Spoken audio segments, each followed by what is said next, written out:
Hey, trader CEOs, listen up.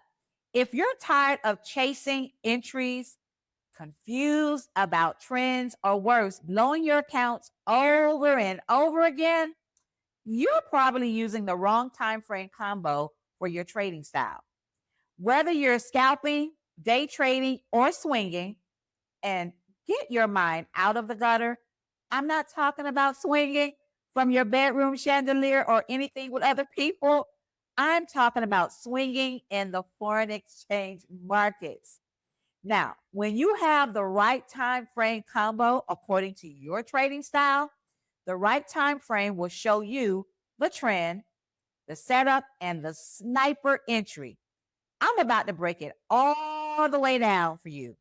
I'm Evette, aka the Pipologist, and around here, we don't play with profits. We make pimp moves, baby. So I want you to follow me over there to my charts and let's get into it. Okay, traders, now we're at the charts. Now it's time to break this information down so that you will know exactly what you need to do with the right combination according to your trading style. So there's a couple of things that you would need to set your chart up with. First thing is using Heikin candles. I use Heikin candles because it just simply reduces the noise in the market, all the back and forth price action. I just want to know when the majority is buying and when the majority is selling. That's all I use Heikin candles for. It makes it so much easier for me. And it will for you too. The next thing is having an EMA. Okay. If you look at my charts, you will see that I have an EMA here. It's yellow. I have several EMAs. I have three. The one that's yellow is the trend. It shows me what the current trend is for that particular time frame. Okay. And then I have two other moving averages right here. And those two moving averages simply lets me know when to enter the actual trade when I'm looking at the right time frame. Okay. Then I'm using pivots and support and resistance as a mixture, right? Because they're going to let me know when the market has reached a resistance and when it has reached a support. And I need to wait for a pullback. Okay. That's really all you're going to need for what I'm about to share with you. So let's say you are a what? Let's start with scalping.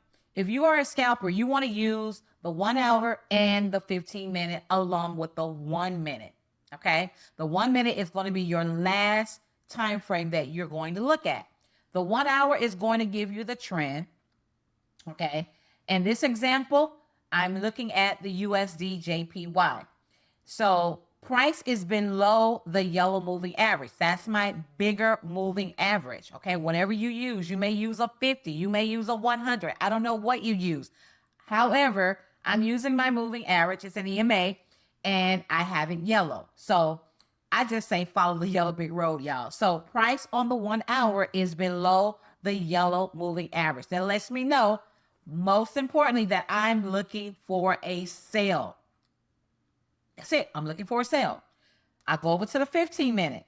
I look to see if my 15-minute is in price confluence with the 1 hour. And it is. It's under the yellow moving average, right? So all I will be looking for here is sales. So if I want to go deeper and get a faster movement, guess what I'm going to do, y'all? You guessed it. I'm going to drop down to the 1 minute time frame.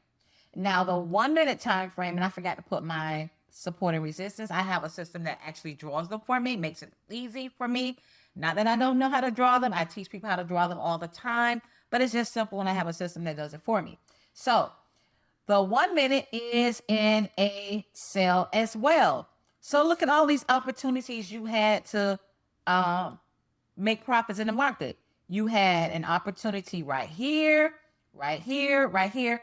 And so what I like to do with the two fast moving averages, you need two fast moving averages. I don't know what you use. You may use a 5 EMA, SMA. You may use a 3. Whatever it is that you use, you can use it. You just need two fast moving EMAs, okay? One always has to be bigger than the other, okay? And let's say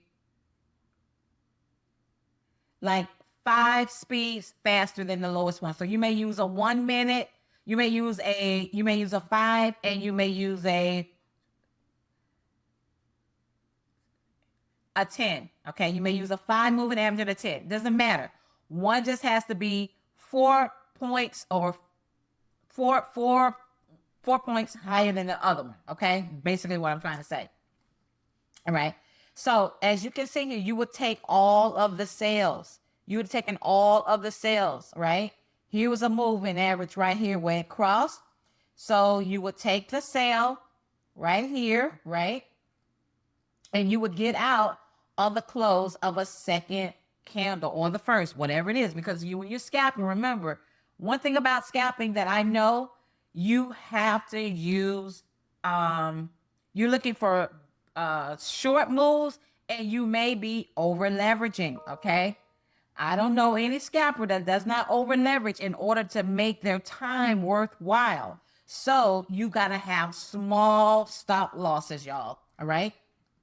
So that's basically what I'm saying there. Now, if you are a day trader, okay, you're going to use the 1 hour and the 5 minute. Let me put this back on the 1 hour. And over here, the 5 minute. You're going to use the 1 hour and the 5 minute. The same rule applies, y'all.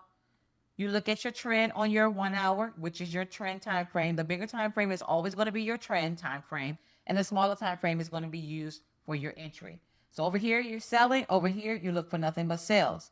That would have been a great sell opportunity right there. Look at that. Bam, bam, bam. Okay. I normally put my stop loss at least 1 candle above or 2 candles the most. So I have a small risk for a potential big reward. Okay. Now, if you're swing trading, you're going to use the 4 hour and the 15 minute, right? 4 hours telling you to sell is below the yellow, and the 15 minute is below the yellow. You will look for only sales. There was a sell opportunity there. There was a sell opportunity there. Okay. If you are a positional trader, right, you can use the daily time frame and up. Now, if you're going to use the daily time frame, I say you can use the 1 hour or the 30 minute for your entry time frames. Okay. Here's the daily.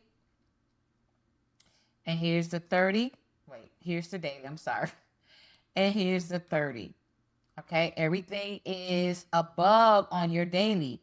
So what would you be doing? You will only be looking for buy opportunities. However, the 30 minute has not shown you a buy opportunity because why? It is below the yellow moving average.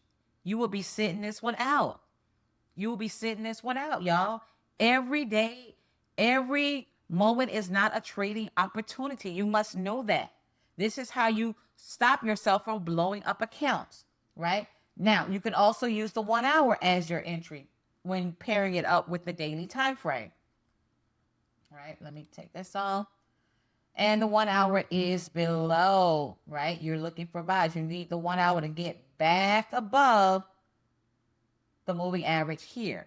So your entry time frame has to match the direction of your trend time frame above and below the moving averages. And then you can use the weekly and the monthly time frames. I will pair those up with the daily time frame. All right. That is it. If this helped clear up the confusion and you're ready to stop guessing, make sure you smash that like button and drop your trading style in the comments. And of course, subscribe and turn on that bell so you never miss another pip move that could change your trading life.